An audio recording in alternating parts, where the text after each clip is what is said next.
Go on, then away we go. How are we doing, Rob? We, or myself, Cheers, Rob. I'm absolutely fantastic. Yeah. Cheers. Cheers, Joe. Just open the old Stella. Yeah, I'm on the Punk IPA, my favourite. This isn't my favourite, to be fair, but it's just that we've got loads of them in the house for some reason. Nothing wrong with that. Welcome back, everybody. Back again. Loving it. Loving life. You know what? Isn't it good? Go on. I just think it's good. This whole thing, I think it's brilliant. Like, the response we're getting is fantastic. Overwhelmingly positive, I'd say. Yeah, what we're doing here, and obviously with the new channel, I've managed to get it on the podcasts, so people can listen to it while they're driving. That's or while Google they're out. Podcasts and iTunes. Yeah, so both of the major podcasts platforms. I've managed to get it on those. We've got on YouTube. No one so far, touch wood, there's no wood in this new room, but touch wood, has said anything negative. It's all been positive. And I've even had this morning a phone call from Rob Hughes. I'm really impressed with this. Telling us how pleased he is with the response he's had, how he feels it's put everything across in a more balanced way. So he's had loads of feedback. He's really happy with the response. It's opened up things. Because really what Rob's whole plan is to open everything up and let people know what's happening. That's his whole plan, and that's his whole idea. And that's what he wants to do as an ambassador for the Angling Trust. Just wants to keep people in touch with what's happening. And he's really pleased that people have got in touch with him off the back of our interviews that we did with him and put other points across to him. Because he likes that. What he doesn't want, and what no one wants really, is unconstructive. That a word? I think. I think it is. Yeah. An unconstructive. Well, that's a load of rubbish. Don't like it, and there's no explanation to that view. What he wants is a constructive conversation or a constructive, controlled debate about certain subjects, and that's what any intelligent person wants. They just don't want people to just air their views on Facebook with a quick, "That's a load of rubbish. Don't like that." Yeah, you can't be like that. No, so I'm really chuffed with it because obviously it's a big deal getting someone like Rob on this. We're very much at the start of what we're doing, and it's nice that he, took his time out of his day to come on here. And I'm pleased that the viewers have taken the time to contact him and put the point across. I think that's really good. That just shows it's interaction at its best, doesn't it? Yes, it is. Right, you tell me, because obviously we're a day after, or a couple of days after now, the proposed sort of Angling Trust guidelines to getting fishing back up and running. Yeah. Talk to me about those proposals, because I quickly looked through and I thought, to be fair, it's everything that I expected, and I thought that was all pretty common sense. I think, first and foremost, I think the Angling Trust have put together a really nice looking, well thought out proposal that looked professional. I think if that was from any other industry, if you looked at it, I think you'd be looking at that and thinking, fair play, you've done a good job there. Because let's not forget, and I made this point with Jake earlier, it's not just fishing that are putting these proposals in. Cycling, all the other sports will be putting proposals into the government, firing them in. And at the end of the day, we need to come across professional, and we need to come across with a thought out approach. And I think the Angling Trust have done that. And I can't, there's been a bit of uproar from match anglers, but I think if we can just get on the bank, Rob, I think that'll be a huge success. Look, they've obviously, let's just briefly touch on the main. Because we have got a guest today, haven't we? We have got a guest. I'm so excited about today's guest. And listen, you ought to be excited about the guests. Joe, I've got some amazing guests lined up in the next couple of days. That's brilliant, isn't it? It's great. Has everyone, just before we go into this, has everyone been like, yeah, I want to come on? Or have they been a bit of kickback? Because you're like chief booker, aren't you? One or two have been a bit dubious about the whole concept, because obviously this is maybe a bit out of people's comfort zones, especially some anglers' comfort zones. Long format chat. So long format chat. Quite a lot of anglers like to sit on a box and talk about fishing. Yeah. But we're taking them out of their comfort zone, because we're not really talking about fishing. We're talking about other stuff that they've got to deal with. Yeah. So that's where it comes a little bit difficult. But the people I've spoken to most of them have been pretty receptive. So we've got some good guests. And today's is a cracker. You can't deny that. This is someone who I've wanted to do this sort of thing with for years. Yeah. Well, let's hopefully we get some good stuff. Anyway, so talk about the bullet points for the Angling Trust guideline that they proposed. 15 metres between each angler. Sensible. Sensible. I can't see a problem with that. No fishery calves and tackle shops and stuff like that. No fishery Common sense. shops. Common sense. Then we've got no matches, and to sort of put an end to that, because obviously if you've got a lot of anglers around a lake, just scanning the lake, it's easy to tell they're not having a match if they've not got any keep nets in. So there's a ban on keep nets. Well, I can't see a problem with that. Look, I'm a match angler, you're a match angler. Just to get out there fishing for a couple of months before matches start, sort of like get integrated back into the calendar. I think it's great. Just get out there, go fishing, enjoy. Take your kids fishing, or take them. You know, just enjoy it. Your wife or whatever. I think there's a few people who like just match fishing. I don't know. I haven't really got an opinion on that because I just like going fishing. I do. It's understandable. I do know. You know, a few of my close friends they just don't enjoy pleasure fishing, and that's understandable. They like that. They go because they like that competitive side of things. But I love fishing. Yeah, and I'll happily go lure fishing or carp fishing. That's for me. I think it's the variety. I think the people that you're talking about who don't like anything other than match fishing. Okay, put them on a commercial or a snake lake. They're going to say, "Oh, I wouldn't come here pleasure fishing. I just want to fish a match." If you took them to a lovely estate lakes, or I know obviously we can't fish rivers yet, but in a couple of months' time, took them to a river barbel fishing or something similar to that. Surely they've got to enjoy that. Yeah, definitely. And funny enough, I had a walk along the local river on Sunday. We took my daughter for a walk. I bet it looks amazing. It looks amazing, and that was the only thing I thought. Oh, it's a shame that this isn't open. But let's not forget that this proposal is just that. It's not a green light to go fishing yet. That'll be down the line. So it might be that the rivers are open by the time we get out. Who knows? Yeah, maybe. Yeah, it's just obviously that's guidelines that they've put to the government just to say, look, please let us go fishing. If you let us go, this is what we're going to do. Yeah, we're going to bring this into play. And I think it was pretty sensible. I think it was all pretty sensible. It was well done. It was, well done, Angling Trust. I thought I've still seen a bit of negativity towards it. Yeah, quite a lot, but I don't want to dwell on that too much because I think it's just a little bit, meh. Right. Just left me feeling a bit empty inside when I looked at it. So, before we get the guest on, is he not here yet? No. Yeah, he's ready. Do you want to get the old everyone to subscribe and comment and talk about commenting and give everyone? Yeah. So everybody, don't forget to subscribe to this channel. It helps us loads. We're growing really fast. All the comments you do, get them in below. It's fantastic to hear from you all. We love your points of view. We may even get a couple of you on if we can do that soon. But fundamentally, I think we should enjoy today's guest. What do you reckon, Rob? Oh, hang on. Let me just send the message. I thought that was the perfect segue. Yeah, it is. We're not quite like Scope and Holly Willoughby yet, are we? No, we're not quite like that. No.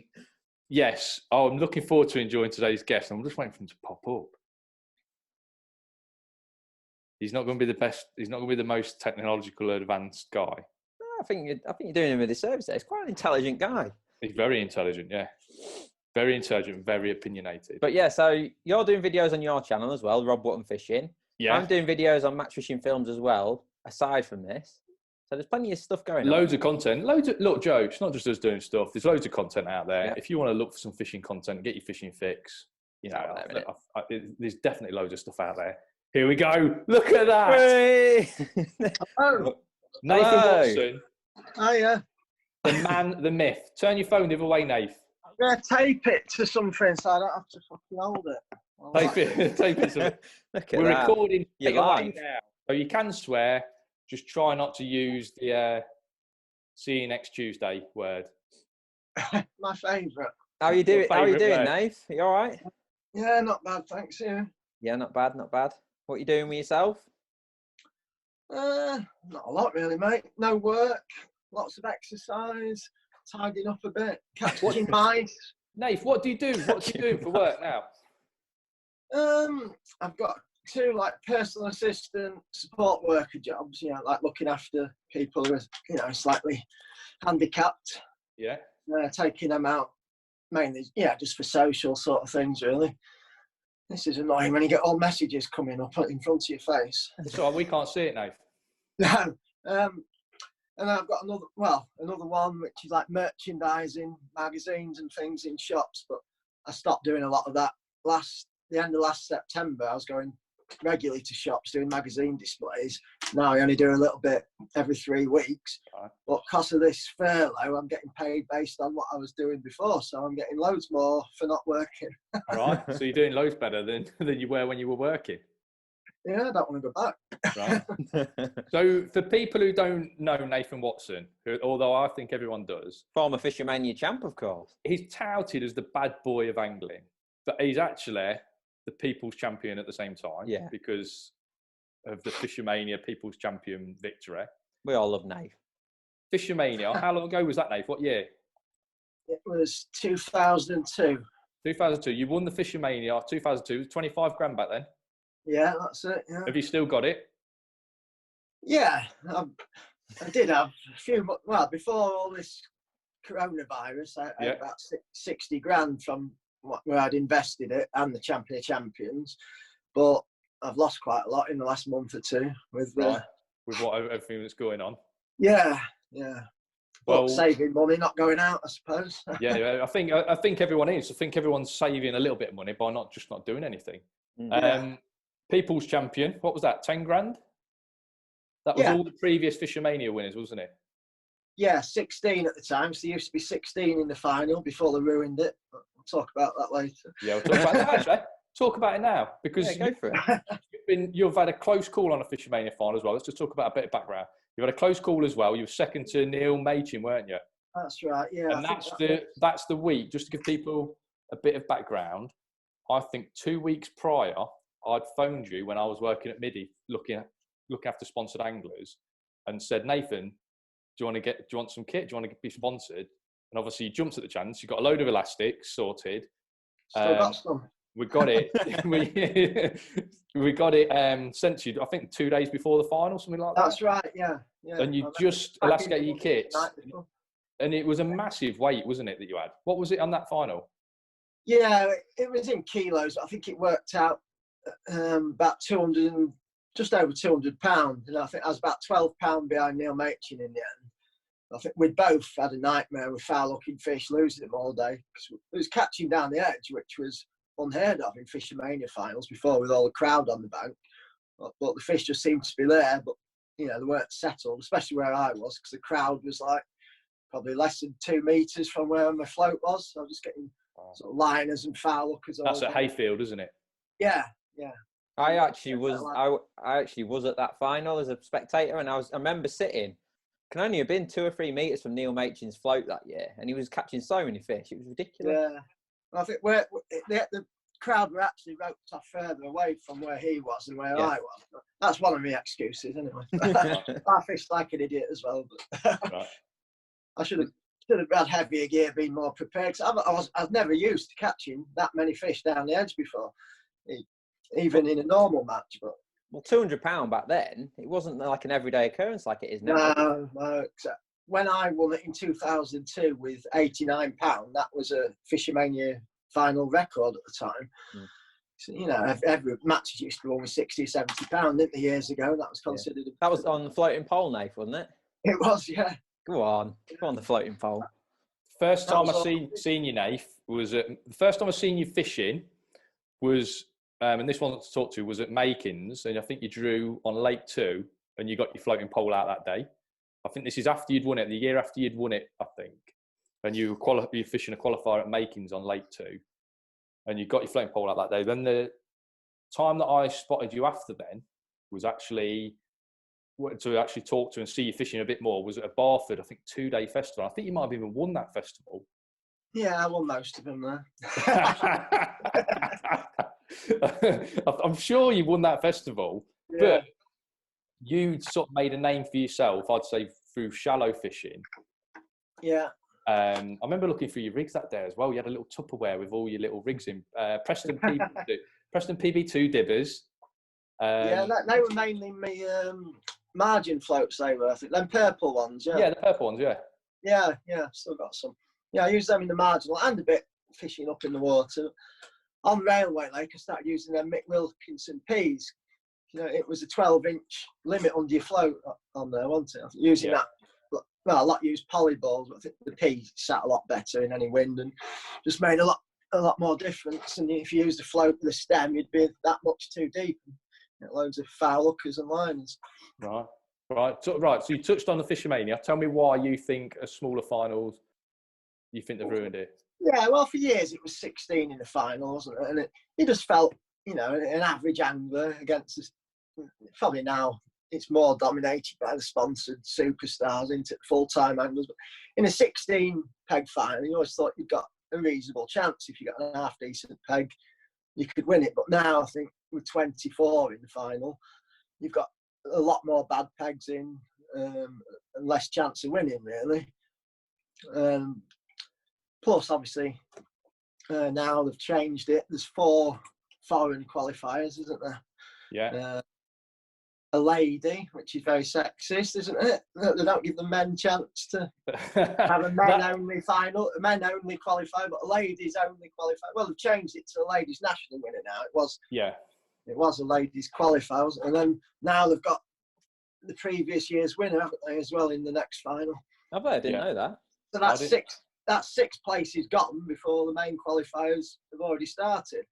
Yeah, I used to do a bit of the old Fishomania circus, and I used to realise how hard it was travelling all around the country trying to qualify. And in the end, I just ended up choosing the venues that were reasonably local or venues I like going to.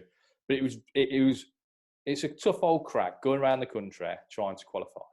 And then when you get other people who maybe fish against less anglers in a qualifier, I don't know, it just doesn't sit quite right. But I guess that's the same for a lot of people travelling.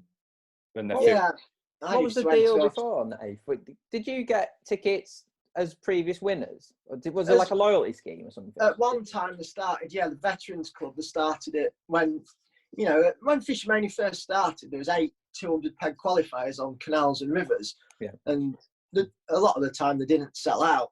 But then they changed it to 16 qualifiers, 100 pegs on commercials, and they sold out pretty much straight away. It was first come, first served. I was still at school, I think, when it first started. My dad used to drive to the NFA headquarters, wherever that was, somewhere Derby way, I think. Yeah. And he used to drive there when the tickets come out and give him a check and buy all the tickets as soon as it come out. Wow. And then they changed it a few years later. So it's like online entry, wasn't it? Random. Loads of people complaining that all the well-known anglers got tickets. But I think the case was that the people that were keen, committed like me, that they would apply for everyone, whereas the ones moaning would just apply for 1 or 2 local ones, and then when they didn't get them, they'd moan saying it was fixed. So we have the same with feeder wankers now. Yeah, the feeder masters, feeder wankers. The feeder masters is exactly the same. Yeah. Obviously, there's a group of guys that really follow that around and are really bought into feeder masters. And they get those tickets, don't they? And they get the tickets, and just like everyone else, me and Joe, obviously great mates with Lee Kerry, who runs that competition. First of all, I wouldn't even dream of putting Lee in a position to say, "Oh, Lee, chuck us some tickets." And secondly, I know he wouldn't anyway. So I know that it's all above board, and I still spend that hour and a half on the computer pressing refresh. Yeah. Getting mad trying to get the tickets, just like everyone else. I don't think there's any preferential treatment on any of these competitions anymore. No. The Veterans Club was just brought in. I think originally you got 8 tickets guaranteed if you wanted them, then it reduced to 6, then 5, then 3. Now they've done away with it because there's no need for it. They don't sell out anyway. Now it's. Do you still put a lot of time into trying to qualify, Nath? Getting less and less, to be honest. I still did a few last year. More neighbours. I see. I've just been put off with Fishomania and the way they changed it. They brought out that ladies only qualifier for a place in the final, which was I think about 30 peg match or something. And obviously, ladies were free to enter any of the general qualifiers. They weren't men's qualifiers; it was just qualifiers. But and then and also the women, some of the women fishing in that match, they're more than capable of winning the. Oh yeah. I think the only one that had qualified previously was Wendy Locker, and she actually won the biggest fish prize they used to do. It was $2,500 at the time at Hayfield. Right. She won that. Yeah, and a lot of the venues, I used to just go everywhere. You waste your money a lot of the time. It was the only competition as well, wasn't it? Now we've got Golden Reel, Maver Match this. You've got several other competitions that you can choose. So I just tend to pick venues I sort of half fancy nowadays, rather than go anywhere and just hope for the best. So you just waste a fortune, can't you? Driving all over the country, the crap matches to fish, really. A lot of them, just too many anglers for what the venue can comfortably manage, aren't they? There's so many pegs where you've just got no hope. Because it's fair to say you've had a swing back to sort of natural fishing as well, haven't you? You do a lot of that now again. Yeah, so probably the last 5 years, especially in winter, pretty much the only venues I fish is rivers and canals, which is like what I did sort of 20 years ago. And then, everyone, I suppose, or most people changed to doing a lot of commercial fishing because that was the bigger matches, more money, and their tendencies are a lot less on the river and canal matches. Like a lot of what I fish nowadays is sort of between 10 and 25 pegs. Apart from the Winter League on the Ancombe is sort of just under 60 pegs, which I like fishing. But, 20 years ago, the matches were between 100 and maybe 600-700 pegs. So it's very different. So what venues are you fishing now? Like the Fosdyke Canal and stuff like that? Fosdyke, yeah. River Trent. River Anchor. In the winter, it's the Fosdyke Canal, River Steeping, River Ancombe mainly. And then in the summer, summer, I do a lot of chasing the qualifiers normally when they're on. Can't see any being on this year, really. Possibly Golden Reel. I can see Fishomania and maybe probably Golden Reel getting scrapped now by the look of it. Then any weekend where I've got a day without a qualifier, I'll try and get a match on the River Trent and enjoy fishing that in the summer. Right. Do you feel your kit requirements, because you've never been one for kit, do you think your kit's changed? Or do you think you need less kit, more kit? I've got loads of tackle. It's probably a lot of it's old-fashioned, but it's what I think's best. Yeah. I've got loads of gear, and obviously it's hard to have a separate setup for naturals and commercials. I do in a way, but generally I'm changing a lot of stuff over the night before because there's certain things that I use on both. But I have just tidied it up a bit in the last few weeks. Is it your fishing room, is it? It's a room. It was my old playroom as a kid. This is where I now tie hooks. I've got my phone standing on my gizmo. Yeah. I've got a load of line and hooks, but no, most of my gear's in the garage, my rods and reels and floats. So what rods are you using? Because obviously you're a Normark guy, are you still? Yeah, pretty much all my float rods are Normark or Carbatech, and all my feeder rods are Daiwa. Apart from 2 Brownings I got when I won some competition. Yeah, what was it? A football card at Price's shop. Joe will know. And I bought 2 Browning 15-foot feeder rods for the Trent. Nice. All right. Right, talk to me, because you touched on it then with the P at Barford, the P float, because you wanted to fish at 12 inches below your float. Because I know, obviously, you're a stickler for the rules, but I also know that at least one occasion, I'm going to cite Whiteacres, you've been not caught, but you've broke the rules. And I think, I don't know if you've got a fair reputation for going, no, Nathan Watson, he cheats, or whether it's just a case. I've always been of the assumption that you try and find out the rules and then push it to its limit, because obviously you're trying to. Yeah. So first of all, tell us the story about Whiteacres. What happened there? Yeah, this was many years ago when the rules were different. The rules, everyone that fishes the festivals gets the rules emailed to a few weeks before, as you know. And the rule at that time was minimum 12-inch hook length on a feeder or a bomb. And then on the draw the first morning, he always does a bit of a speech. And apparently I found out later he brought in a new rule where it was also 12-inch minimum hook length on below your float on a pole or a waggler. But I didn't know about that because I was a few minutes late getting there, still having my porridge probably.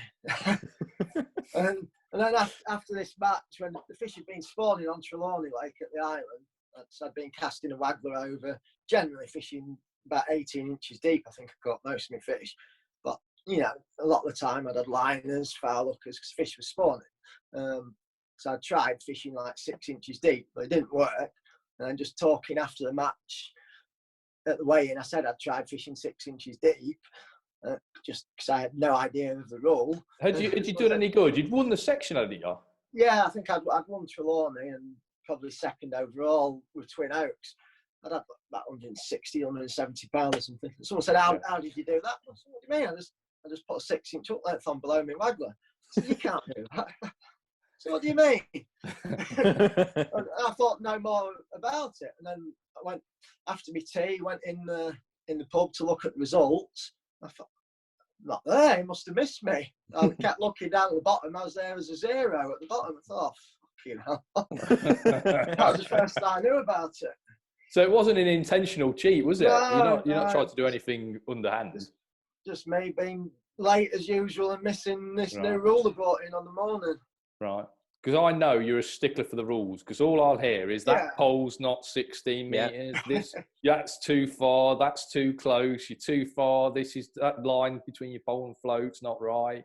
Yeah. So you're a stickler for the rules. I do often get accused because people think I use a diver pole, which has, you know, normally 13, 14 and 16 metre sections of silver or grey. But I always use a short 4 because I broke that many normal 4s. But obviously I don't use puller buns. So I use a short 4 and another full extension, which measures, on my old tournament it was 15.9, on my AZ it's 15.95, which is probably because the joints don't go in quite as far. So you say you don't use puller bungs. What do you do then? Solid elastic? Yeah, solid elastic and just pull them. I remember being next to you once. I've been next to you a few times, but I'm following and you give me a right spanking, right? And we were both catching on the long pole, and Nath was using. I was on 15, you was on 16. Yeah, and Sean Huggins was on 17, and you were using blue midi, which was 18 to 20 solid, I think.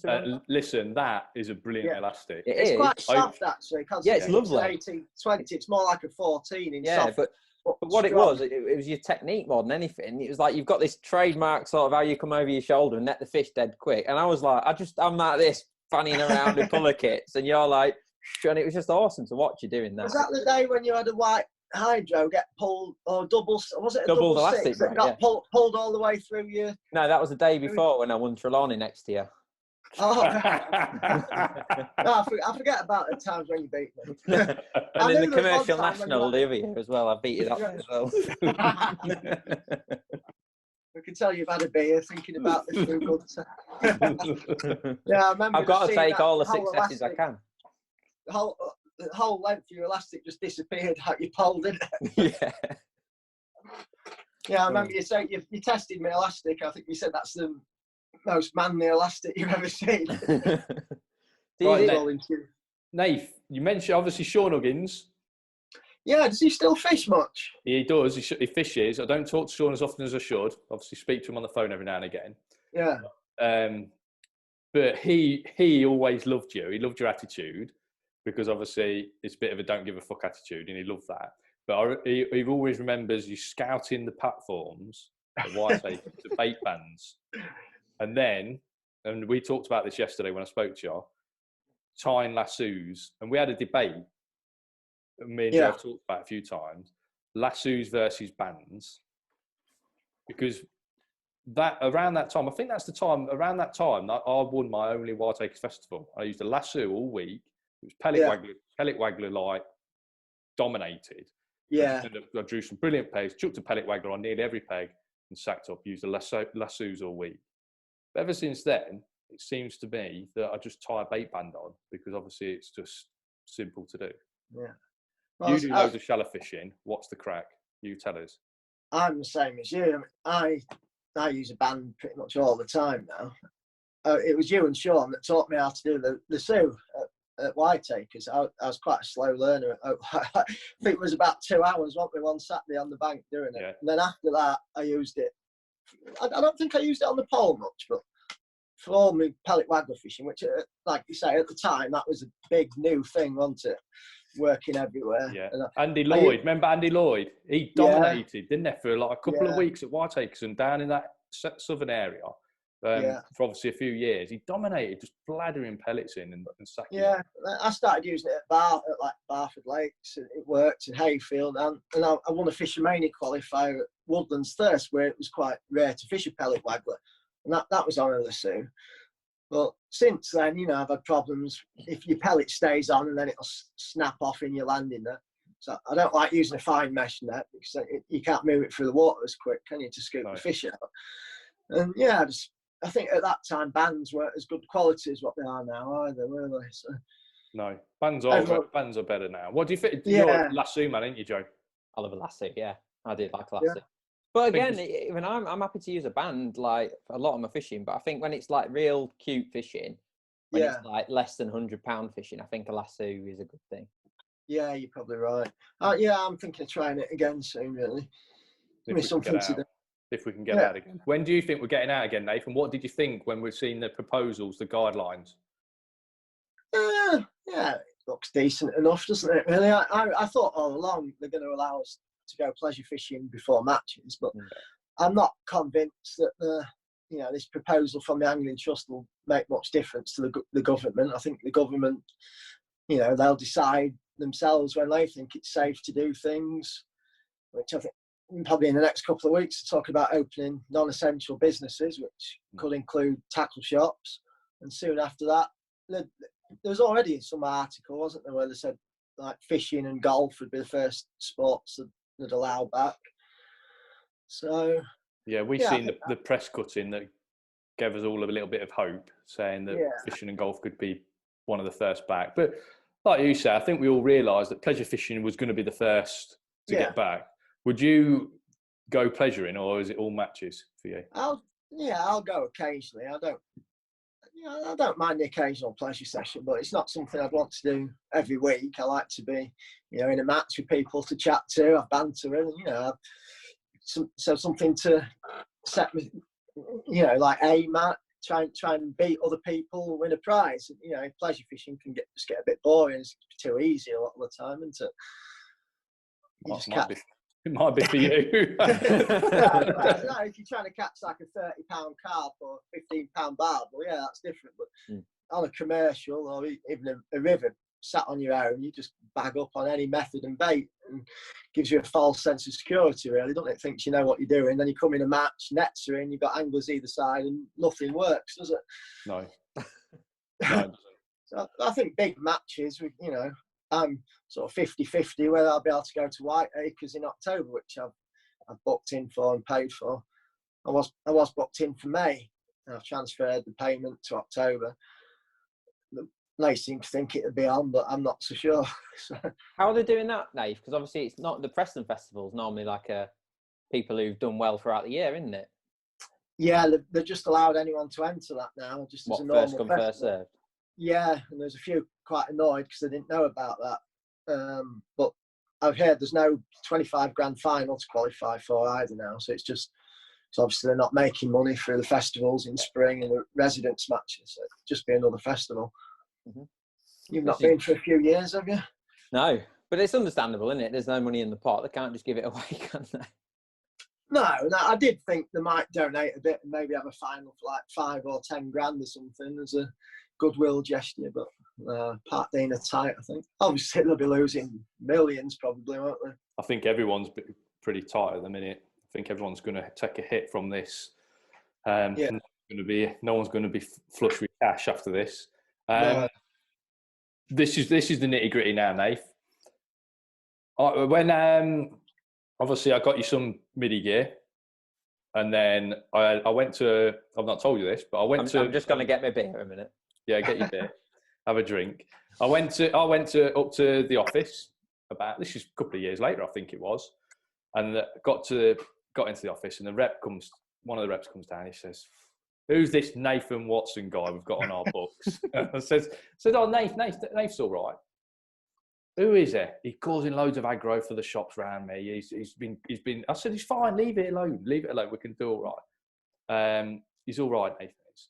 No, he done something with some shots, and the shop owner's mad, and that's causing me real problems getting tackle into that shop. So they've left it with me. Then I've got to say, sorry, Nathan, can't do it again. But we can't do any more sponsorship deals. And I thought, how am I going to tell Nathan? I thought the best way to do it is face-to-face. When we get to White Acres, tell Nathan face-to-face. So obviously this is in the winter time. As it goes on, we get to springtime. And I remember where I was fishing. I was fishing a match at Peatland Pools. I can remember the peg I was sitting on. And I thought, phone rings. And I thought, oh no, it's Nathan. I answered it. I thought, I've just got to attack this now. Hey up, Nathan, how you doing? You said, oh, all right, mate, I've not heard from you for a while. And I thought, no, you've not heard from me for a while. Well, I said, no, mate, Nathan, I need to talk to you really. And you went, oh, what is it? You've been in me off. You're just joking. I said, well, Nathan, it's funny you should say that. But something to do with some sharp in a shop. I don't know what it was. And it was all left nicely. But what happened with the shop in the shop? And why haven't you? Because obviously we all know you're quite outspoken. Why haven't you been able to get another sponsorship deal somewhere or do something else? Well, this shop, it was some SSGs I was buying for my pellet waggler fishing. We've got to make out this is a long, long time ago, haven't we? Yeah. A long time ago. This is 15 years ago? 15 to 20 years ago. Yeah. And, the shop's shut down now, actually. Probably my fault. I think there was 2 tubs of SSGs left. I think, they'd got like 3 or 4 in each one. So I tipped them all into one. Yeah, clever. I thought, I'm not paying $150 for 3 or 4 fucking SSGs. So I tipped them all into one like an idiot and got caught and fucking banned from the shop. And then the rest is history. The rest is history. So tell me what. Obviously, you've got quite a presence, on social media. Obviously, you're everywhere, aren't you? Because you love to get involved and have a comment on someone's thing, even if it's just to correct the spelling or whatever. Oh, I've got to correct the grammar, yeah. So why has no one else, do you think, said to you, look, Nathan, you're Fishomania. Why hasn't anyone else said, we'll take you on and give you some gear? Or has anyone offered and you've said, no, I want to do my own thing? Or are you quite happy doing what you're doing? Like I say, it's more difficult for me to answer that. The other people that sponsor people would know better. But I think a lot of younger anglers actually ask for the sponsorship, don't they? Yeah. Do you? What I'm saying, do you actually want one? Because it sounds like you like to use your old box. You like to use your Normark and your all mixture of kit. First, I've never asked for sponsorship, but I have had quite a few bits and bobs given me. Things like floats, hooks, various bits and bobs like that given me by certain people to try, and if I like it, I'll put on Facebook or forums or whatever that I like it and such like. But to be sponsored by a tackle company, unless you're sort of getting everything free and it's gear that you think's better than what you've already got, I don't think it's really a good thing. I've got everything which I'm happy with. I've got 10 Daiwa poles, probably 30 Normark rods, 20, 30 Daiwa rods, all that I think is the best I can get. So if I was offered sponsorship by a different company, there'd be no point. I wouldn't want it because I think I've got the best I can get in everything now. The only sponsorship that would be good would be like a bait sponsor, something like that. But not if you're paying like 3/4 of the price to advertise bait that's probably not bait you're confident in, like quite a lot of people do. So I think there's a lot of trade less 20% deals, isn't there? But I always see you as someone who used to feed loads of bait, but you used to feed a lot of casters and maggots and things like that, didn't you? Yeah, that was my favourite way of fishing years ago. Everywhere was, well, for me anyway, I'd take like 12 pints of casters or maggots and it worked well at most places before pellets really became popular. I think it's coming back. It's turning, isn't it, now? I think a lot of places have got fed up of pellets and they're going back to casters and maggots, especially for F1s. Yeah, bigger events as well, yeah. Yeah, it's just difficult sometimes where there's limits like White Acres. It's hard knowing whether you can't take enough casters to do any good and take other baits to have different options. If that doesn't work, it's where you win or lose a match down there, isn't it? Deciding what bait to take to your peg. Definitely can be. Hey, Rob's in for another beer here. I'm opening my second bottle, yeah. Alcoholics, aren't you? Why not? You can talk, mate. I never drink at home. Don't you? No, only on special occasions, holidays. Well, I've got the family to contend with, so drinking gets me through it, Nate. Yeah. Drinking gets me through it. Talk to me about on the subject of sponsorship. Good anglers. You knock around with some good anglers, and I know that you've touted them as he's brilliant. A lot of people don't even know these guys. Yeah. Name drop some guys who you think are top. Well, for years I've always thought Jamie Wild's a brilliant angler at pretty much any method, but he's got a fairly good sponsorship deal with Colmick now. But for years he didn't, and he can do anything really. He's brilliant at chucking a feeder, similar to you. He was next to me when he won the Park D. Was he? Far better peg, and actually I got just ahead of him. He come off the feeder, and we were down the arm on Jenny's. And about peg 11 or something like that. I think so. Yeah, I think I was one out of the. There's peg where I think Des was on the end. He could reach with his pole. Then I was the next angler, and Jamie was chucking sort of a 20-meter chuck, something like that. We were plopping this little feeder across, little method feeder. I think Jamie had a fish, then I had a fish. Then it was rubbish. Then so it was a rock hard fight. I think he only had £40 to win it. And then he dropped at 5 meters, and he sat there at 5 meters catching nothing. And what that had done is just let a few fish by. And I think I had like 3 and 3 chucks, not big fish, but I thought, oh, this could happen here. And he said to me, he said, Rob, sorry mate, I'm going to have to cut you off. And he picked up his rod, chucked it out, put it down. And I think that was the chuck. He had a massive ghost there, like a 12-pounder. Then he caught some other fish, and he ended up winning it. Fair play to him, really good angler. Was he a second then? No, I was nowhere near. I was miles away. Miles away. That was the end of me. I don't think I had another bite after that. Once he chucked out, I never had another bite. Yeah. But yeah, it's just... He's an awesome angler, isn't he? Yeah, I mean, he tried bloodworm fishing for the first time a few years ago when... Was that when we were going Hayfield? Yeah, when it was frozen over, wasn't it? And Rob Hitchens was running it. At one time, the ice was that thick. He was walking out with a chainsaw, cutting a slot for us to fish the pole in. And Jamie did really well on that. Anything he puts his mind to, he does well with. And then there's Dean Smith, who's... I was going to say Dean Smith must be up there. My bank runner on all the Fishomania finals, trying to put me off. But he's brilliant at anything he does, really. He mainly just fishes the Trent now and the Ancombe, wins loads of matches on the feeder, bollo, waggler, carp fishing. He fishes these local evening matches in the summer, and I think he won every one. He won't travel to fish the big matches. I'm sure if he did, he'd do well. It's just too tight to travel, too lazy and too tight to travel and fish the big matches. I used to fish with him a bit on the Trent. He used to turn up a few for the Wednesday Opens, and the Wednesday Opens I was fishing. But he spent a lot of time on the tidal, but then he'd have the odd trip to Wednesday Open. And he was always brilliant on the Trent, on fishing a little feeder. But he fishes bollo a lot as well now, doesn't it? It does now, yeah.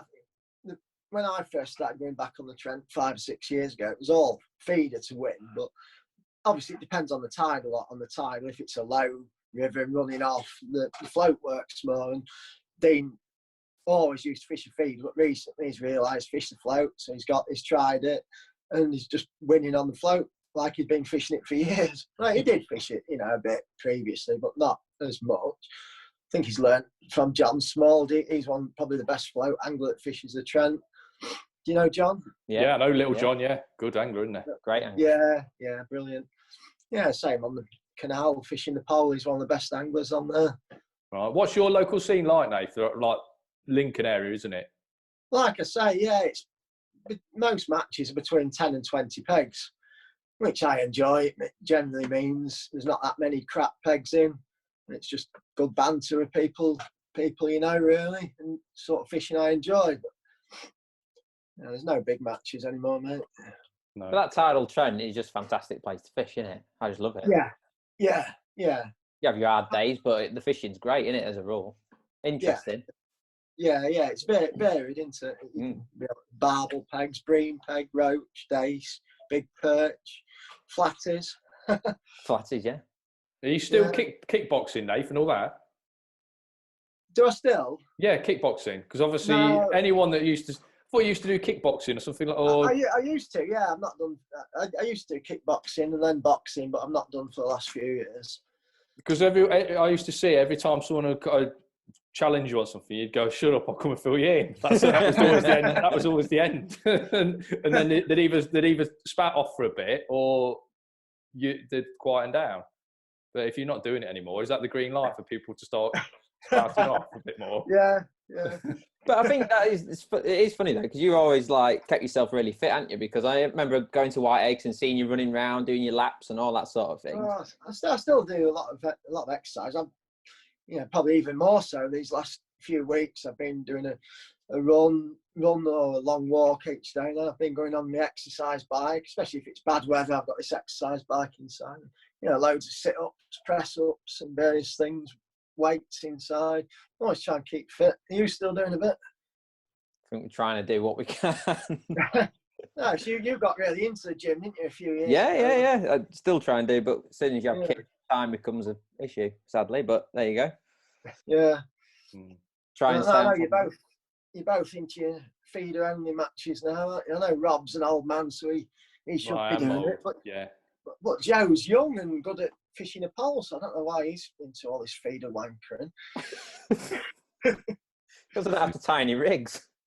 Yeah, it's just for lazy. It's for lazy anglers, isn't it, really? What do you think to the feeder matches, Dave? Why don't you get involved? Hey, hang on. When I qualified on the tidal Trent, he won his section that day. So you were there, feeder fishing? I fished that one. That was the only one I ever fished. Just to fish it as an open, really. I bought a ticket last minute just to fish it as an open. But I don't really, and I like fishing a feeder on a river. I'm not that keen on like these natural reservoirs where you go. Like that Southfield looks horrendous. You're about 5 meters apart, aren't you? Yeah, the pegging's tight stuff, but I love it as a match venue. But I love those tight matches. I love that feel, that international feel on a match. But half the matches are one out the hat, aren't they? Where you draw out the hat because everyone's blanked. Winter time, it's a hard old venue, Nave. But obviously, summertime is when I go. I make a few appearances. It's a good venue. Fishing is not too bad. The fishing isn't too bad at all. But like you, if you could probably choose one place to go feeder in, it probably would be the tidal Trent. Yeah. So I like feeder fishing, but I like to be able to fish any method. I don't like to be, told all I can fish is a feeder. Yeah. Talk to us about pull bungs then, because obviously you don't use them, which nowadays I'd say probably 90% of pole anglers use them. Yeah. I've tried them a couple of times. I just don't like the feel of it, really. I'm fairly traditional. I've got my own way, like you mentioned earlier, of playing fish. And I like solid elastics. I found hollow stretches way too far. Even this hybrid stuff that's solid stretches more. That's slick, is it? It just stretches way too far for me. And I'm just happy playing fish as I do without a puller bung. I've tried a puller bung. I think it's easy to pull too much and end up pulling out a fish, which I've seen a lot of people do. Obviously, you need to practice it and perfect it. Maybe if I did that for years, I'd like it, but I'm happy as I am, really. So I think your elastic's going to last a lot longer without the puller bung. So all the touching the elastic, pulling it, you're going to damage it and have to change it a lot more often, which is just something I can't be bothered to do. I tend to change the elastic when it snaps. I'll pull it all out and look along the length if you find any bits that are damaged. Often I can unwind from a winder bung and retie the connector. Or if it's totally knackered, just put a new solid elastic in, which is like £3 for 6 meters, compared to hydro for 15 quid for what, 3 meters, is it? What elastic do you use, Nate? I use midi elastic a lot. I've always liked the midi. I was going to say, talk us through from bung for a normal carp rig for say like margin fishing or 5 meter fishing, something like that. The components you'd use from bung, elastic, the line, right down to the hook and the float. Yeah, all of my bungs now are Vespi winder bungs. It's easy, so I've got the same extractor rod for each bung, and you can wrap it round the winder. You can wrap a meter around the winder, which I often do, just basically so I can keep on, undoing a bit from the bung, retying the connector when it wears at the connector, and keep the elastic in for years, especially if you don't catch a lot on the pegs I draw. But yeah, my favourite elastic for margin fishing, for big, any carp sort of 5 to 20 pound, is 18 to 20 midi. I've still got some from when I was sponsored by MIDI. Right. Not that I got loads at the time. And I'll also use that elastic if I'm fishing places like Hayfield. I'll fish you're up in the water rigs, generally 4 foot deep on there. You're catching, like I say, 5 to 15 pound carp. I'll use the same 18 to 20 elastic, and most of them have got an old Stomfo connector on as well, which I like. I've never really got into Dacrons. Tried it a bit. I've got quite a few, especially for my F1s now, which is probably the 10 to 12 MIDI for F1s, and then I've just got a knot in the end of the elastic and a bead, like a lot are doing nowadays, which is like we all used to do with the crow's foot on the end, isn't it? Mm-hmm. Yeah, it is. But so you just never really fancied trying hollows? Just never been your thing? I've tried it a few times, but I've never, stuck at it. I've tried it the odd time, found it just stretches miles too far. Can't play the fish or land the fish how I want to, and I've give loads away. It's not because I'm too tight to buy it. If I thought it was better, I would buy it. I mean, I've had loads given me, tried it, not liked it, and given it away. No, that's one thing I will say. Like, obviously knowing you from the past and stuff, like what Rob said earlier, you are a stickler for your gear being right for how you want to use it. Like, you'll only use certain rods because they're what you believe's right. The same with floats, same with hooks, line. Everything's like picked because it's not because it's a brand. It's because it's what you believe is right. Yeah. I mean, the hooks I use are Fox Series 2s. Do you remember those? Yeah, red packets. Yeah. You see. Look at that. Ancient. Not the ones that say barbed, because I used to use them. And every now and again, you'd pick a pack up and it'd be barbed. Yeah, they're my favourite hooks for hair rigging pellets on like pole or waggler. They're the green packets. I use them on the bomb sometimes, on the metal, because they're the stronger version. But I've never found a hook that I think's better, really. So when they stop making them, looking through all tackle shops, getting mates to, and just buying loads of packets. I've probably got about 400 or 500 packets of them now. So probably last longer than I'll live. So, float-wise, Nath, what floats are you using? Because obviously everyone's handmade float mad. Yeah, most of mine for carp fishing are handmade nowadays. Oh, they? Yeah, I've got a mixture really. Because I used to see you using loads of Preston floats when I first. Yeah, I did. Yeah, I still use a few of those. I don't know what number it was, but possibly a PB11. Is it the yellow-bodied ones? Gold bodied. Yeah. You've got some. Have you got some in your pot next to you? No, I've only got PB17s in me. Oh. Yeah, I used to use them for me, sort of 3 to 4 foot up in the water rigs, but I used a bit of silicone on the tip because obviously the eye would rip out catching carp. So I've moved on to sort of Mick Wilkinson, Gaz Malman floats, and more recently I've got some that Brett Chapman's made, and they're all good. But there's loads of people that just buy the bodies, isn't there, and the stems and tips, and they're all really better, have they? No matter what you buy, Preston ones or whatever, they're all good nowadays. Yeah, I've got some of the new dead shit ones that I won in that competition, and they seem good. But yeah, the strongest floats are generally handmade, but I think they are getting better, aren't they? What the companies are selling. Back in the day, the eyes would just rip out. First hook, decent carp you hook, weren't they, years ago? But they've got to be better now, haven't they? They've got to be better, otherwise no one will buy them. That's the problem. Yeah. And obviously I like a float I can see, so it's basically all my carp floats pretty much for fishing long. I've got like a 2.5 mil hollow bristle. A man's bristle. Yeah. If you're fishing, I tend to fish 16 metres most of the time up in the water. I think the further out you fish in an open water, it gives you a bit of an advantage over a lot that fish 14.5. You need something you can see, don't you? Yeah. You have you still got the old Tournament S?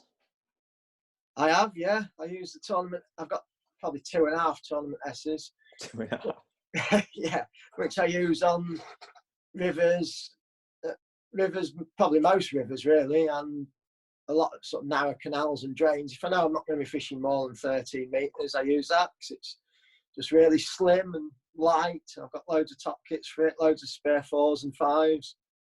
So I use that. If I think I'm going to be fishing more 14.5, 16. I'll use an old Tournament Pro, generally with loads of repairs. Yeah, there's a lot of people walking, running, cycling on the venues I fish. It's not worth using your best pole. And I save me hair's head for commercials on nice sunny days when it's not windy.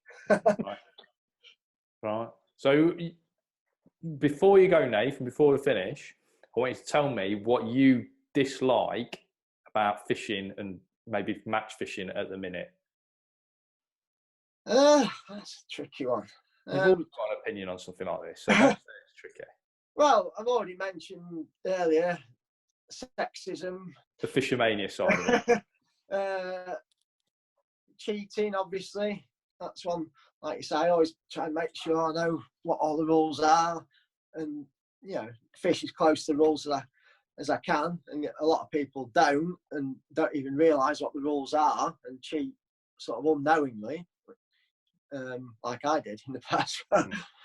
But since then, I've always made sure I know what all the rules are. So that's probably the worst thing is cheating, I think, which goes on a lot. But other than that, I'm not too bothered, really. Yeah, sometimes you get fed up of reading posts by sponsored anglers talking bollocks, mentioning every product the sponsor does, as though that's why they've caught what they have, which is nonsense. Yeah. Do you think fishing's gone a bit too commercial in that sort of sense? Like with Facebook and such like it?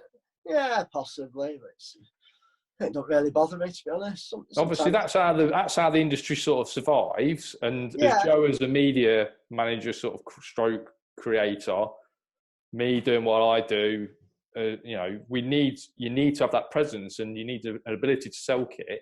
Yeah, it's a lot more update than I don't know. It's a lot more update than reading a newspaper or something with out-of-date information, isn't it? It's like results, you can get results for big matches straight away on Facebook, whereas in Angling Times it was a week later. I remember winning a match on a maggot feeder with carp, and then it'd come in the Angling Times that you fished pole and corn for caught skimmers or something. Yeah, they're never the most accurate, were they? The old match. No, so I think in a lot of ways it's better, isn't it? But I'm not one to moan, as you know. I used to love the pictures, you know, in Angler's Mail, when they used to have the picture of an angler, and it was always about 10 or 15 years out of date. Normally like that. I love the pictures. Yeah, always a horrendous picture in the match section of Angler's Mail. It was terrible. You actually look younger now with your haircut. With my new hair, with my new hair. It took years off me. I've just had a text from Lee Kerry saying I look like a right idiot with my hair like this. You don't look as wrinkly either. Nathan's done his hair for the job, hasn't he? Look. Yeah, spiked your hair, nice, yeah. It's about ready for a cut. I tell you what, you need a cut like this, Nath. I keep thinking about it, mate. I had it like that when I was about 11 at school, but I looked right. I think you'd look all right. At the minute, obviously, it's falling off the back of your head, isn't it? Gradually. As it came further back. Same as yours, yeah. But I've recognised that fact and just got rid of it eventually. Joe said he was yourself, or I don't know what you did it myself. Yeah, Joe said he was going for it. I don't know what you're talking about. Tonight it's going off. Is it? Mm. Best hairline in fishing I've got. Yeah, you've got a beautiful hairline. You got beautiful. Did you do it yourself, Rob?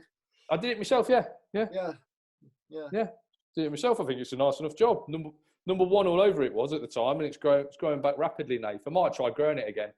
Save you a tenner every few weeks at the barbers, wouldn't it? Yeah, it will, yeah. Just top up that fund, Nate, the savings fund. I got mine done on the Saturday before we went into lockdown, so it's just over 5 weeks now. Right, so it's doing all right. Slow growing then, isn't it? Yeah, I'd love to have a head of hair like Joe, but obviously it's just not the case. You just don't have that here. I'd like a lot of things, Rob, but this is the best I've got. So yeah. Yeah. So yeah, hopefully back match fishing before the end of the year. Then, do you think? Yeah, I think when are we saying? I think we'll have a couple of months of pleasure fishing. Then we'll be match fishing July, September. July. Right. Yeah, I'm hopeful for July because I think what'll happen, Nate, is thankfully the last couple of days, 3 days, 4 days, the death toll's been coming down all the time. So obviously this lockdown thing has obviously worked, or something's working. then they've got to let us out sooner or later to go and do certain things, and fishing will come underneath, in that. It will come in that little first wave. I think we'll be allowed to go pleasure fishing. I think, like you say, you'll be able to have little knock-ups. I think as long as like just before the bandit, the organiser was drawing for everybody, wasn't it? The organiser was drawing. I think what'll happen is I don't think you'll be allowed those knock-ups, but they'll happen. They'll happen, won't they? Someone behind closed doors will be running the odd little match. I think before you can have big qualifiers, festivals, you're going to be lucky before the end of the year, I think. Right. Hopefully September, October, so I can go to Whitey because I love going there. But I might even journey back to the Acres if we've got nothing else on. Is it? Sold out for both ones in October have sold out because obviously everyone's no one else can cancelled from spring, so they're all booked on October. But next year, mate. I'm hoping that Ireland's on. To be fair, because obviously we go Ireland now. Pairs. The pairs, that's brilliant. Is that September or October? It's September, but then October. Maybe we've got a chance because Ireland's a bit different. But then October we've got some other events lined up. Hopefully they happen as well. So White Acres was it was on the list, but it was well down the list. Yeah. I'm hoping the other events happen. To be fair. But like you say, if fishing's allowed, I think it will just gradually. I think matches will just gradually start to happen, and just things will start to happen. Yeah. I mean, you can see people just going bunch of mates, like counting the fish or something like that. It can happen. Places like Boddington, where the fish they're all carp, they're all of a similar size. I suppose that's a viable thing to do, isn't it? There's been all these virtual matches, hasn't there? Have you fished any? Have you entered any of them? Yeah, White Acres. Oh, did you? We had Simon Jones on in your seat about 2 weeks ago, was it, Joe? Yeah, 2 weeks ago, 3 or 4 episodes ago. He ran the virtual match at White Acres. Yeah, I did see bits. Yeah. Have you done any? Sorry. Have you done any? Have you entered any? Sorry, Rob. No, it's not really appealed to me, to be honest. I've entered plenty of these other like raffles and sort of charity events for money for the NHS. I've sent me fivers off for things like that, but no, I've not entered any virtual matches. I think I know because I won't win anything. They tend to choose all the superstars like yourself to win it, don't they? I don't know. You've just said you've won some Preston floats. Yeah, but that was just by luck. Yeah. Everything is. I thought those virtual festivals, that what Simon was doing, he just makes it up, doesn't he? He makes it up. You would have definitely been disqualified. You would have definitely been disqualified. But Nath, I blanked at Porth. Oh, right. He made it up. I drew 88 at Porth next to Simon. Simon drew 89. So he drew us out legitimately. I've won the lake, apparently. This is the story that he's told everybody. I've won the lake. I think I've had over £30. I've pulled my net out. I've got a hole in my net. And all my fish have gone back. So what a story to tell, yeah. I'll take that. I've had to repair a keep net last week. So I've had a bit of a mouse problem in the garage again. I've had to throw 5 landing nets out. Right. And only one keep net at the minute. I've repaired another one. Actually, a midi one, like with a carp sacking, what you used to use. Don't say it's the same net from 15 years ago. Yeah. Oh, God, no. Do you still use your old key nets, Nate? The blue ones? I had to get rid of that not long ago. A few years, because they were the best made nets ever. I've still got an old Preston one, which was a Fishomania net at the time. The blue and green ones? Yeah. But that midi one with the carp sacking, I like to use that for my silver and stuff. It's probably nonsense in my head, but I just get a feeling with that carp sacking, you might get an odd extra ounce or two with it retaining more water. You get some water in them nets than that carp sack, don't you? But I've repaired it before after I had a few eels escape on the canal match, which cost me. So what's happened then? You've got a load of mice? Yeah, I had it probably 10 years ago in the garage. I had to chuck loads of nets, and I think there was some other midi nets I chucked out at the time, 3 keep nets, half a dozen landing nets, a few bags, and then not had a problem. We've always put traps and poison down, got one of these things you plug in the electric to scare them off. Not had a problem. Then last week I noticed a few bags of pellets with holes in. So I thought, I better check my nets, got them out. Big holes in them all. Put some mouse traps down. We've had I think we've had 5 or 6. Not had any for the last 3 or 4 days. So hopefully we've got. It's just scary, really, because they can do hundreds of pounds of damage. Do a lot of damage. In my old garage, they did loads of damage. Yeah, they've done all my keep nets this winter. It might be because we're not going out using everything, so it's just everything's left in there, and I don't know. Not in and out. They're just hungry, aren't they? They just want to get in. Yeah. So what nets I've got left, I've zipped a couple of stink bags up and hung them up on an old coat stand. Like, hopefully they'll not get to that. They can get a knife. They'll get anywhere. Yeah. We had them in our loft. We're having an extension built. Never had them in our loft at all. And then they knocked a hole in the house. 2 days later, when there was a little hole there in the house, side of the house, you could hear them in the loft. A couple of mice, put a trap down, caught one, put a trap down the next day, caught another one, then not had another one since. So just to obviously noticed the little hole, the thought will go in there. They'll get anywhere. They climbed up the wall. They must have done. There's no way they could have got in. They get anywhere. Yeah. Buggers. Yeah, I don't like to kill them. It upsets me to see them dead, but I can't. Yeah. Don't want them doing fucking hundreds of pounds worth of damage. They've already done hundreds of pounds, but I don't mind doing any more. They'll bite. Take the cork off your rod handles, they will. Yeah. Right, I think leave it there. Nathan Watson, the mouse killer. All right then, mate. Cheers, Nate. Thank you very much for popping on. Thank you very much. We might ask you for a few pictures of your antique kit as well. Yeah, I'll do that. I'll be off. I normally go in the garage for an hour at this time of day. Have a bit of a play with some gear, then go for my exercise before my tea. Yeah, nice. What's on the menu tonight, Nate? What day is it? Tuesday. It'd be pasta, I think, tonight. Yeah, cheese and tomato pasta with some Jamie Oliver style potatoes, a few carrots, salad, and a bit of wholemeal bread and butter. No chips. No. These Jamie Oliver potatoes tonight instead. My mum started doing it, so I quite like. Right. It's obviously working. You're looking good, Nath. Good Nick. Still got that movie star looks, haven't you? That's a horrible thing to say, Rob. No, I didn't mean it sarcastically. After I just said you look better, have you know? Yeah, no, sorry. You're looking good. You're looking good. Right, see you later. Cheers. See you later. Cheers, bye. Nate. Thank you. Bye. Cheers, bye. There you go. Nathan Watson, the man, the myth. What a guy. What a guy. Is he still there or is he gone? I think he's gone, yeah. He's gone, isn't he? He's gone.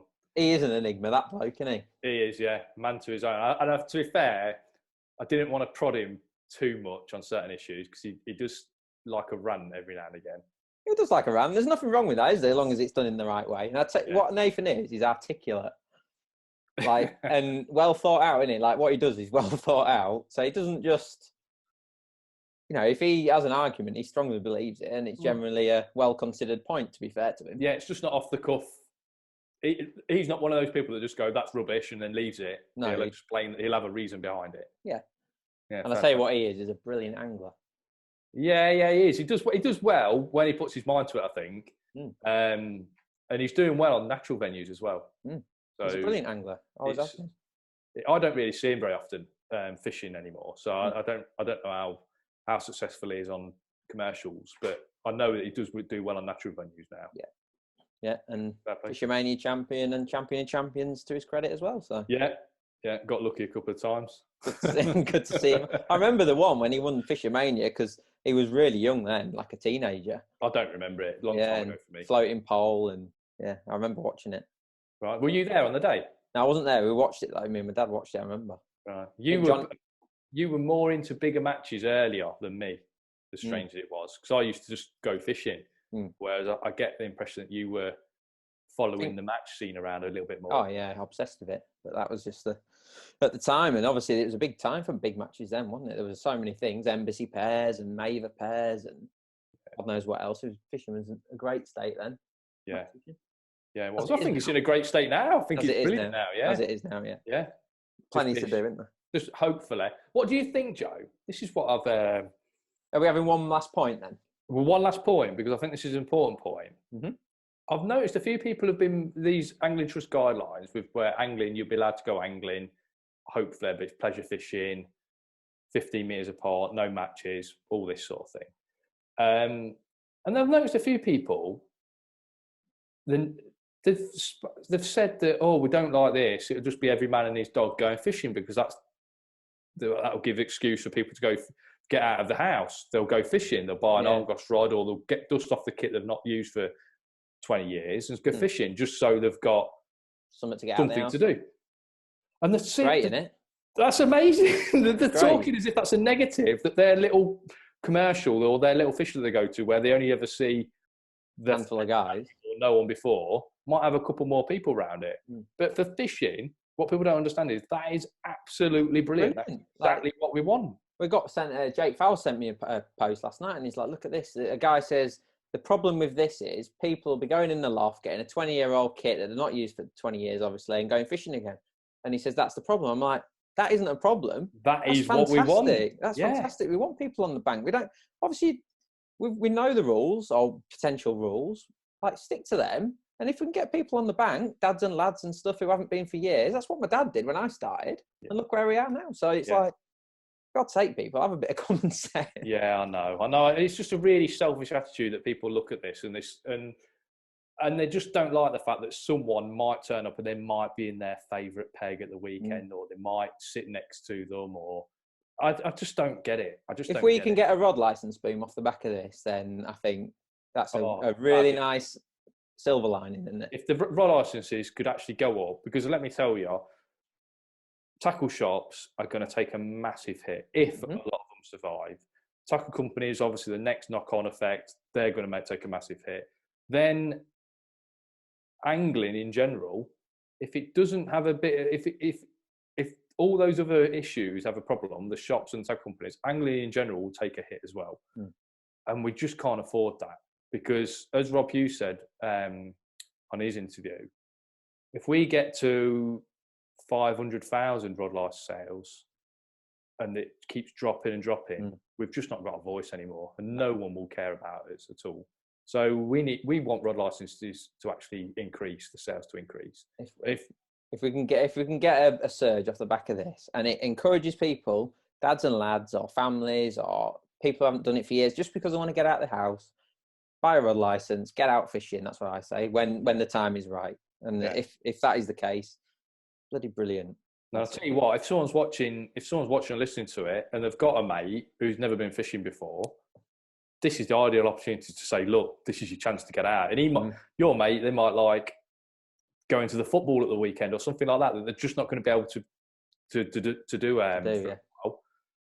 But if you can say to them, tell you what, mate, you can't go to the football this weekend, but come fishing, bring your lad, do that. That'd be amazing. Get some people on the bank. Wonderful. It'd be a lovely way out of this, wouldn't it? If that is the case. Are you going to take your lads when you can? Yeah, definitely. My only issue is obviously childcare situation. I don't want to do all this sort of quarantine and then put my kids in childcare so I can go fishing. I don't want to do that. No. So we'll just have to work it around shifts and whatever Sally's doing, whatever my wife's doing. So what's the dream when you can go again? What are you going to be doing? Because we know we're not going to go match fishing. So what are we doing? Where are we going fishing? I'll tell you what I'm thinking of doing is maybe trying to catch a big fish somewhere, or not necessarily a big fish, but a target, a special target, and catching a fish. Because you've always been wanting to catch a big eel, haven't you? I tell you what, Joe, you've just reminded me that I'd love to catch a big eel. Yeah. Or that catfish that I lost at Naisby. Catfish at Naisby, yeah. Imagine that. I'd love to catch a big eel. I love those sort of targets, but it's just having the time to do it. And I've had all these objectives in place because I understand, like everyone with half a brain, that pleasure fishing is going to come out before match fishing. We're going to stop pleasure fishing before match fishing. But I've realised now that for me to go pleasure fishing for any length of time, i.e. maybe even do a night session somewhere, I'm going to have to get childcare at some point. Yeah, and that could scupper all of this last 40 days of quarantining or self-isolating that we've done. Because although our childminders are a lady on her own with maybe one kid and a husband, similar sort of family setup to us, it's another family that you're bringing into the equation. So I just don't know about the childcare situation. It's funny, isn't it? Because I've spoke to quite a lot of people about this. Like, what are you fishing? You know, what are you going to do when you can get out again? And like, I live pretty close to Steve Ring, and I was speaking to him last night, and he says that he's thinking of getting a night ticket because he fancies doing some night fishing. We had a chat about it the other night. Yeah, from Big Car, because obviously that Hollowell Reservoir's near us. We had a chat. We had a really exciting 20 minutes, getting all excited about catching a massive specimen carp. And I can see that. I think I'm just going to enjoy getting out on the bank, I must admit. Maybe try and refine a few techniques and stuff like that. It's a shame the rivers aren't open, isn't it? Because you've walked down the rivers, you've looked at it and thought, this would be lovely just to sit here. You're out of the way of everyone. Yeah. And it'd be brilliant to catch some fish on the river. But I'll tell you what, I'm not a snob when it comes to fishing. So if my fishing is Shearsby Valley catching F1s, I'll go and do that. I'm happy to do that. I'll go and catch some fish, get outside, get some fresh air. I'm well happy to do that. I'm far from a snob when it comes to I can't go pleasure fishing or. The other thing is, I know the guidelines are 15 metres apart, but you can still have a laugh with your mate 15 metres away, can't you? Of course you can.